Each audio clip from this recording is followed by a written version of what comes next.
Ela é formada em piano e percussão, leciona na Universidade Federal do Paraná, é pós-doutora em estudos linguísticos e pós-doutoranda em literatura irlandesa. Dona de uma descrição cativante e texto contundente, essa escritora curitibaníssima já tem 15 livros publicados. Nossa Senhora daqui, um romance baseado em fatos reais ou na imaginação da autora Lucy Colin? É ela que vai nos responder. Tudo bem, Lucy? Tudo bem, Simone. Bem-vinda ao programa Autores Paranaenses. Muito obrigada. Então, este é o seu segundo romance. E ele veio de onde? Dessa inspiração em vida real ou em fatos imaginários? Então, Simone, acaba que um ficcionista, ele mistura esses dois elementos. Eu vou usar o título para explicar o que é que tem de pura imaginação. Nossa Senhora daqui fala de um lugar ficcional, claro que se chama aqui, mas os leitores já estão descobrindo no que é que eu me baseio. Ele fala muito de uma cidade em que vive a protagonista, que é a Frau Homera Kortmann, que é uma senhora alemã, que acaba sendo como se fosse uma grande avó ou uma grande bisavó de todos os personagens. No entanto, as histórias, elas vão, ao longo da narrativa, elas vão se esgarçando e chega um momento que você já não consegue voltar a essa referência maior. Então, esse aqui é o nosso lugar. Eu acho que quem é do Sul, principalmente, vai identificar certas características, não é? Embora ficcionalizadas, são muito próximas à nossa realidade aqui do Sul, de Curitiba, talvez. E a Nossa Senhora, enfim, é essa figura, não é? Essa grande avó que é muito comum aqui, não é? Principalmente, como eu falei, das famílias do Sul, que nós tenhamos algum parente mais próximo, até avô, bisavô, que seja estrangeiro. Então nós brincamos com todo respeito com essa realidade, que é a realidade de muitos de nós, enfim. E para quem já te acompanha, para quem gosta do seu trabalho, 15º livro, segundo romance, encontra um pouco dos teus poemas, dos teus contos dentro deste romance?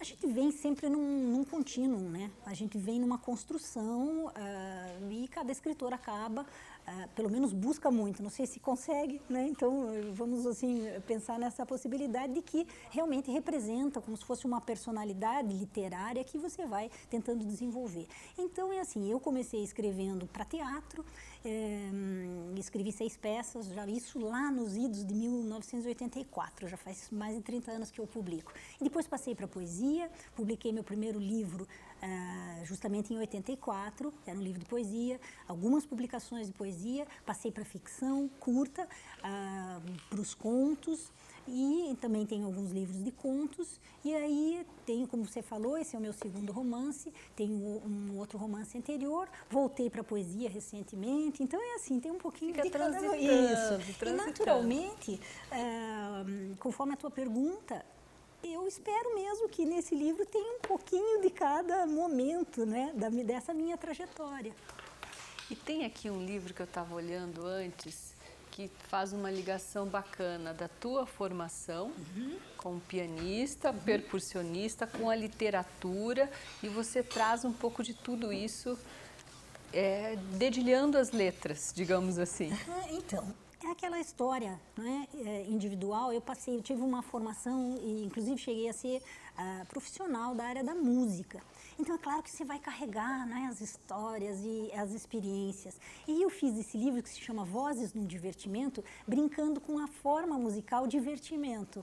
Então as histórias, elas têm, não só as histórias assim tematicamente, mas são elementos que a gente percebe da maneira como eu escrevo. Eu gosto muito de trabalhar com a sonoridade, não só na poesia. Então essa mescla de características, um pouquinho da poesia, um pouquinho da música, acaba que essas linguagens, elas são muito próximas, né? Como separar poesia de música, enfim.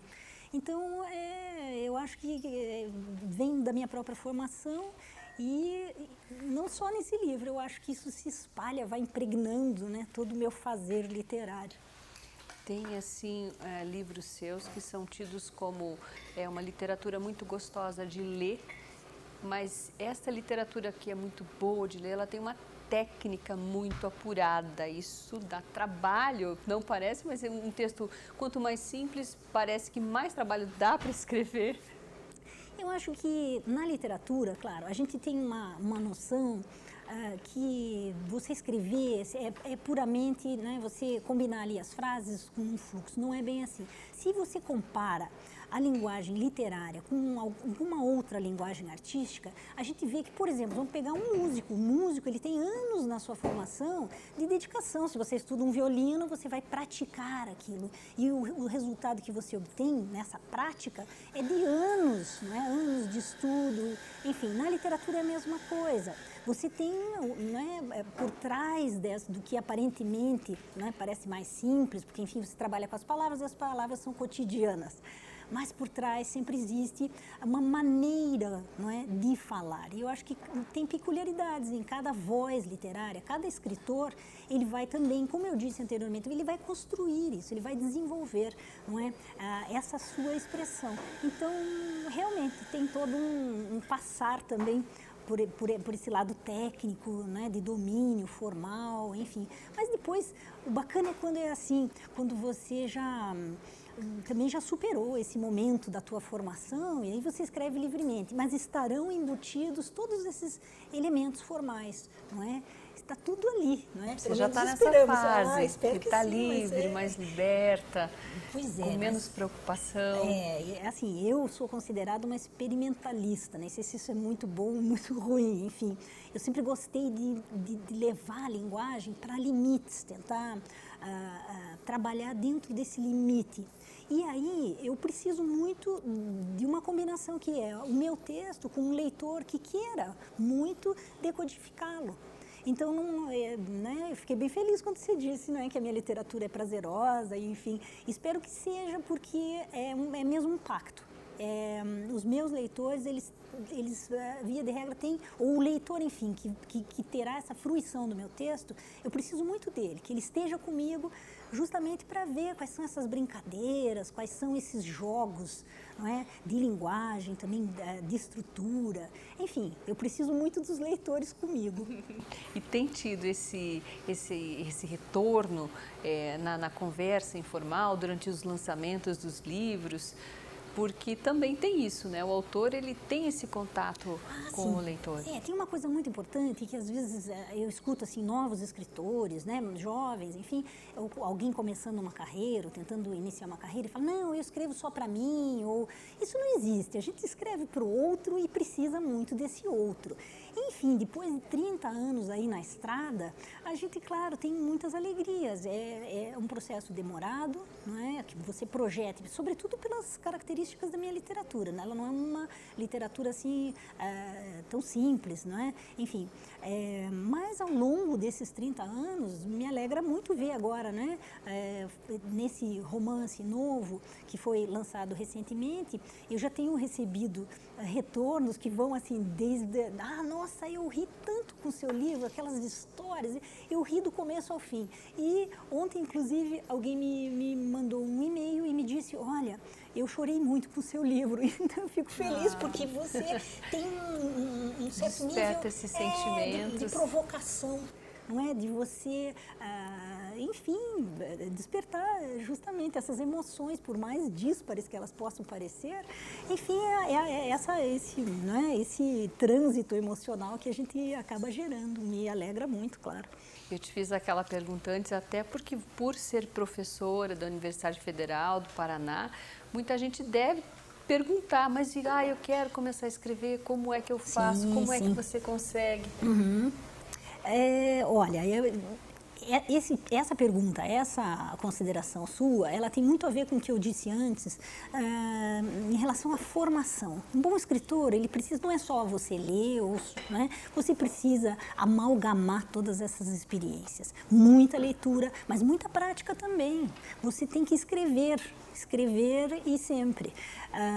Então é assim, tem muitos jovens autores aparecendo, uma literatura, nós conversávamos sobre a literatura paranaense, como é exuberante, como temos nomes importantíssimos e novos talentos aparecendo, isso é muito estimulante. A gente tem toda uma linha de frente, não é? Dando continuidade a essas vozes anteriores que nos legaram coisas importantíssimas, não é? Então, é mais ou menos isso, é uma combinação, não basta a vontade, só o talento para você escrever. Tem todo um investimento que passa, sobretudo, pela prática. Como é viver só da escrita? Há como aqui no Paraná? Olha, alguns conseguem, né? São exceções. Nós temos o exemplo máximo do Dalton Trevisan, que é um dos grandes gênios da literatura, não só mais paranaense, nem só nacional, como internacional.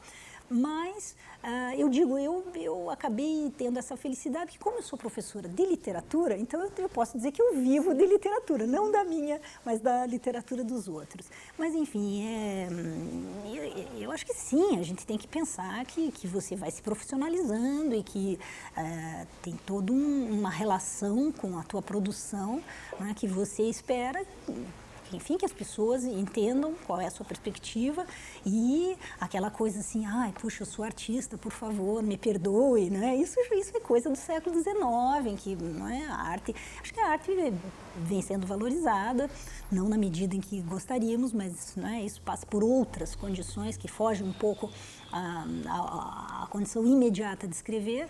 E acho que a gente vai conquistando certos espaços. Agora, viver de literatura, talvez dando aulas e tem que ser uma combinação aí de coisas ligadas à literatura.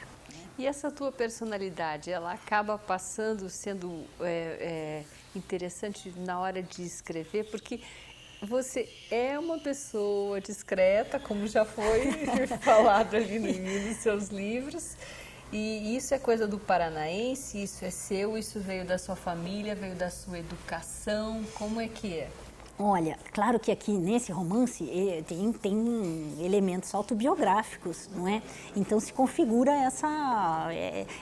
esses traços, digamos, ou marcas, né, de uma curitibana. Eu sou uma combinação de uma família muito tradicional, não é? Que é a família do meu pai, que está em Curitiba há mais de 300 anos, desde que Curitiba era a vilinha de Nossa Senhora da Luz dos Pinhais.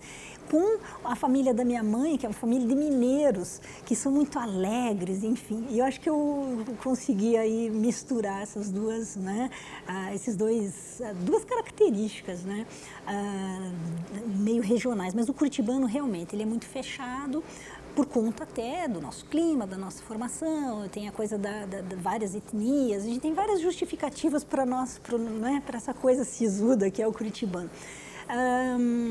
Então, claro, eu não posso escapar disso. A gente sempre fala do nosso lugar, não é? Mas o discreto nem sempre é sisudo, né? Exato. O discreto ele chama mais atenção muitas vezes. Sim, tem sim. muito carisma também, né? O que eu sempre gosto assim de marcar é que existe uma certa, vou usar, né, esse teu comentário.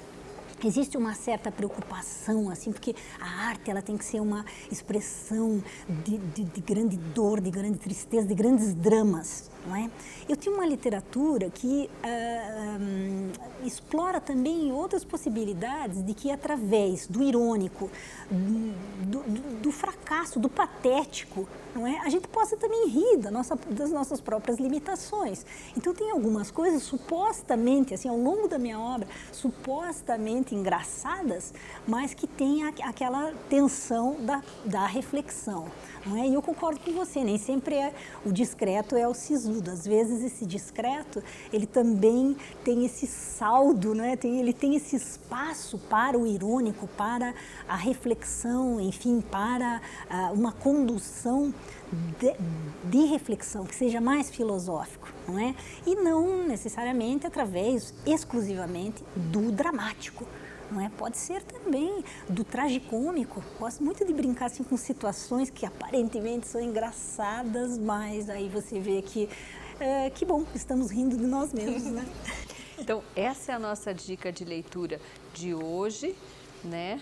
E para os próximos trabalhos, você primeiro prefere se focar só no que você está divulgando agora, ou você já consegue fazer isso tudo ao mesmo tempo, ou prefere guardar para você? Como é que é esse teu processo? Não, eu estou trabalhando num novo livro que vai ser de contos, mas agora a gente está aqui no calor da obra, né? No frescor aqui do lançamento. É um momento muito interessante que você... Aí é um outro momento, né? Quando você está concebendo o teu texto, é uma experiência muito individual, meio exclusiva. Aqui você está dividindo, então eu estou nesse momento, né? Das pessoas dizerem, olha, gostei disso, não gostei daquilo, enfim. Então como se fosse assim uma continuação desse próprio momento de escrever. Também faz parte disso. Agora eu vou ouvir, não é? Estamos nesse momento igualmente importante, não é? Como eu disse, esse momento de dividir, escutar o que é que os leitores estão achando. E no teu processo criativo, você costuma, quando tem alguma ideia, faz anotação, já vai direto escrever, ou coisas ficam guardadas durante anos e aí você vai mexer depois? Olha, eu não sou muito organizada, assim, até por conta do meu cotidiano, trabalho, né, em várias frentes aí, e então eu não sou muito organizada, assim, tive uma ideia, não é?